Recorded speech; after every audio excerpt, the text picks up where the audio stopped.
یو داسې حدیث شریف چې ډېره غټه فایده پکښې ده او زموږ استاد څخه هغه پاته سوی دی، هغه دا چې یو ځل نبی علیه الصلاة والسلام و صحابه کرامو ته وفرمیل آیا تاسو د دې څخه عاجزه یاست چې د شپې د قرآن کریم د درېیمې برخې تلاوت وکړئ؟ دا تلاوت نسئ کولی؟ صحابه کرام ورته وویل چې یا رسول الله صلی الله علیه وسلم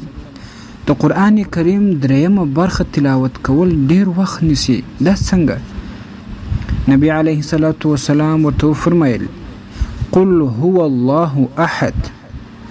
د سورة اخلاص تلاوت دا د قرآن عظیم الشان د درېیمې برخې د تلاوت د ثواب سره برابر ده. نو لهذا چې کله تاسې ویده کېږئ که یو ځل قل هو الله احد ووایاست دا به داسې لکه د قرآن کریم درېیمه برخه چې مو تلاوت کړې وي،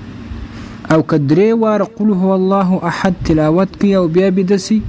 دا به داسې لکه تاسې چې پوره قرآن کریم ختم کړی وي، د ټول قرآن کریم تلاوت مو کړی وي.